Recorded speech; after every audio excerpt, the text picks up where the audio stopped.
A las 9 con usted. Continuamos. Amigos nuestros, estamos hablando en este momento, tratando de reflexionar sobre el fenómeno terrible de la violencia. Hablaba Eneida Zúñiga de cómo etimológicamente viene de violar, profanar, ultrajar aquello que es sagrado. El ser humano es sagrado. Y hablábamos también de un poder sobre otro poder, como nos decía Juan Carlos Núñez. Hacíamos la pregunta también, ¿es en algún momento comprensible? Yo me niego a utilizar la palabra justificada, sino comprensible al menos la violencia. ¿Qué decimos al respecto? Hay hechos que estamos viendo en los noticieros que acabamos de ver ayer mismo, no tiene caso entrar en estos detalles, que dices tú, ¿cómo es posible? ¿Con qué justificación? ¿Cómo entender hechos que van contra todo, contra la vida misma, contra la semilla de la vida, digámoslo así? Y bueno, vamos a en este momento a preguntarnos también, ¿de qué manera yo me voy viendo inmerso en una violencia sin darme cuenta? ¿De qué manera ejerzo violencia sin darme cuenta en mi alrededor? Eneida, por favor. Sí, fíjate que entre los elementos que yo me encontré como clave para justificar el ser no víctima sino victimario, está la deshumanización del otro. Al otro lo cargamos con etiquetas, al otro de cualquier tipo. Al otro lo cargamos con etiquetas, se carga socialmente con etiquetas, incluso hay intereses que cargan socialmente con etiquetas que lo ponen en un nivel al que consideramos inferior al nuestro. Y en ese sentido, no estoy diciendo que esté bien, estoy diciendo que hay una cierta manipulación para que esto se dé. Y en ese sentido resulta que no somos iguales, si regresamos al hecho histórico que tú mencionaste, no somos iguales porque ellos son judíos. No somos iguales, en el caso del racismo, por el color de la piel. No somos iguales porque son mujeres. ¿Cuántas veces lo hemos vivido? No somos iguales porque pertenece a otra tribu. No somos iguales en el fútbol porque le van al equipo contrario. Es una estupidez, pero es una razón para despreciar al otro. Es una razón por la que paulatinamente se va deshumanizando a los otros, se les va quitando la categoría de humanos, porque nosotros no nos quitamos la categoría de humanos a nosotros mismos, nosotros somos humanos desde luego, por lo tanto, aquel que no comparte en algún punto nuestras ideas, nuestras tradiciones, nuestra manera de vivir. Ya no digamos nuestra doctrina. Ya no digamos nuestra doctrina, nuestra manera de concebir la sexualidad, etcétera, etcétera. Entonces ya tenemos una etiqueta que ponerle por la cual no es igual de humano que yo. Y esto hace que se justifique en muchos casos, claro, con otros factores de por medio, pero ya está cierto caldo de cultivo preparado para la violencia. ¿Sí? Para la violencia contra quienes, contra ese grupo, contra esos grupos a los que ya se les puso una etiqueta con los cuales se le degradó. Juan Carlos Núñez. Sí, yo creo que no hemos aprendido a vivir, aprendido a convivir con los diferentes. Hemos sido educados también para decir nosotros estamos bien, los diferentes, los otros están mal, y si no los toleramos, el paso siguiente a la violencia es muy fácil. Además está la capacidad que tenemos de ser violentos, a veces sin darnos cuenta. Recuerdo alguna entrevista que leí con el pozolero, aquel hombre que se dedicaba a destruir los cadáveres en ácido. Pues un señor normal que seguía pues, su trabajo, como otros van a trabajar en una fábrica, él se dedicaba a deshacer cadáveres en ácido, ¿no? Recordábamos hace un momento el experimento Milgrams, donde se pide a un grupo de voluntarios que participaran en un experimento científico y se les pide que den una descarga eléctrica a personas que están participando en el experimento cuando se equivoquen.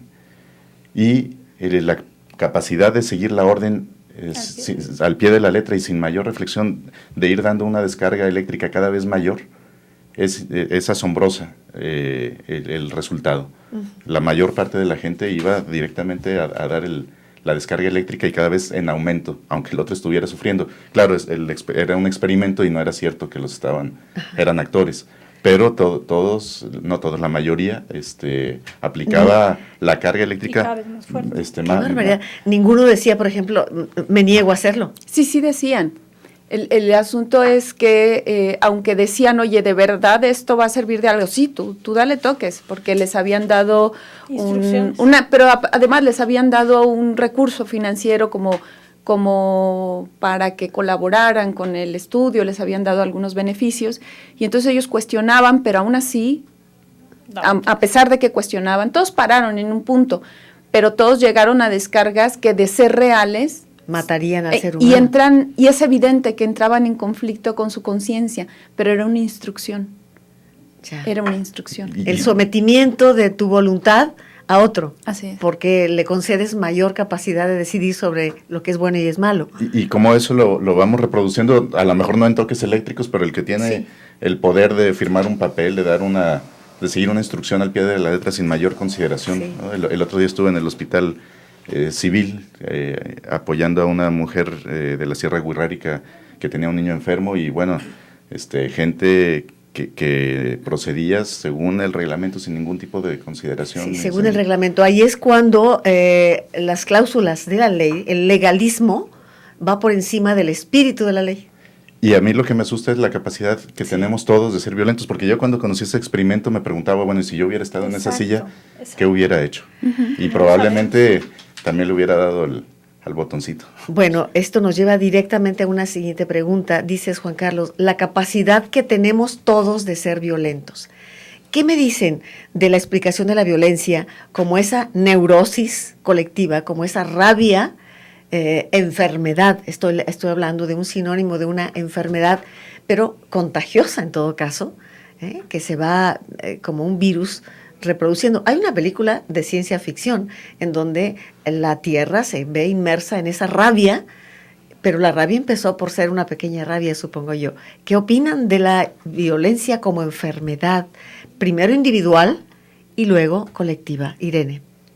Bueno, no sé si me permitan compartirles una experiencia personal, que es lo que me hace pensar hasta dónde vamos a llegar en un momento dado, ¿no? Yo tengo hijos pequeños, y en una ocasión mi hijo que estaba en el kinder me decía, mamá, fíjate que me dicen bebé en la escuela. Él no entendía muy bien a qué se debía o por qué razón, o si eso era bueno o si era malo. Él solamente me lo estaba compartiendo. Y me decía, es que la que empieza es la maestra. Y los niños, en consecuencia, cantan la misma historia, ¿no? Él estaba comportándose un poco inmaduro por el desarrollo que él ha tenido, y entonces la respuesta de la maestra para motivarlo era decirle, eres un bebé y te voy a regresar a maternal.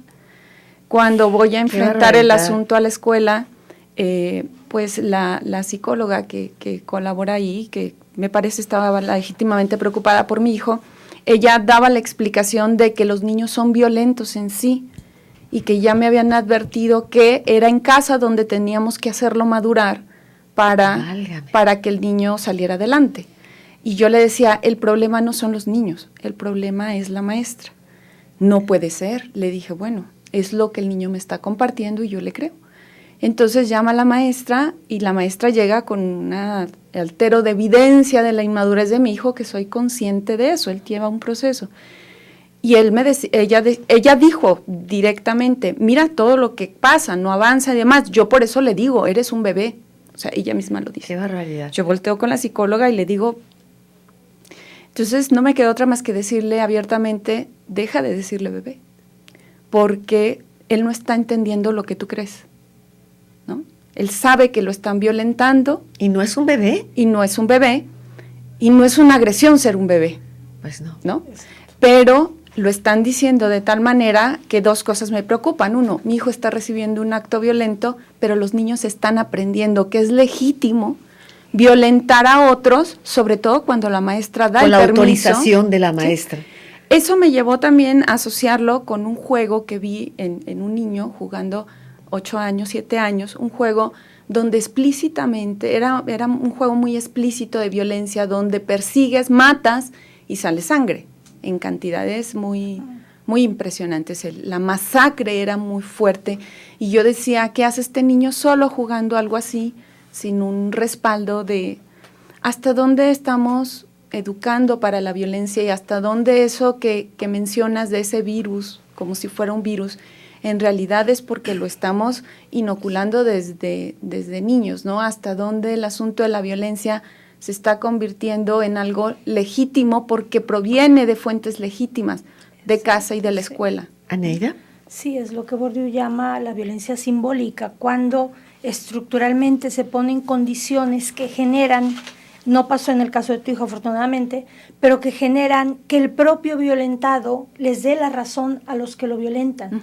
Es decir, sí, siempre he sido el débil del grupo, sí, yo tengo la culpa, entre comillas, porque pues no soy tan rápido como mis compañeros y por mi culpa pierde el equipo. Sí, yo tengo, es decir, estamos hablando de una violencia estructural. La violencia simbólica es sumamente sutil y es gravísima porque el violentado coopera con esta violencia, como las mujeres mutiladas en África que consideran que si no son mutiladas en sus partes sexuales, pues no son parte de la comunidad y hay una necesidad de pertenencia. Entonces son educadas para esto.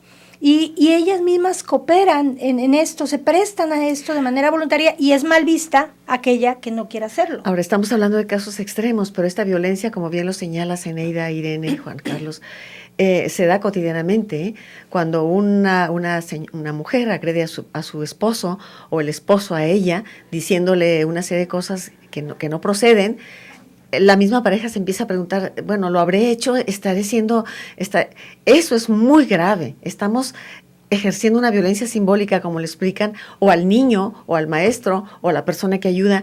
Ese de cargar encima con una serie de culpas hacen que se debilite la autoestima de una persona y que finalmente empiece a decir, a lo mejor sí soy eso que me están diciendo que soy. Eso es gravísimo. Sí, o vamos un poquito más lejos. Juan Carlos hablaba del poder. Pensemos los modos en que se ejerce el poder de manera piramidal en este país y cómo hasta para pedir un servicio en una ventanilla hay modos de ejercer el poder en el que el que está de aquel lado tiene toda la responsabilidad de toda la culpa si no lo atienden, si no llegó a tiempo, etcétera. Y hay modos que aprendemos y que asumimos. Y que asumimos y damos por hecho. Así son las cosas. No, así están siendo. Por lo tanto, pueden ser cambiadas y deben ser cambiadas. Vamos a ir a un corte. Regresamos en un momento para seguir hablando de violencia y mejor aún, de contraviolencia. Vamos a ver qué hay del otro lado. ¿Le parece? Adelante el corte. A las 9 con usted. Regresamos.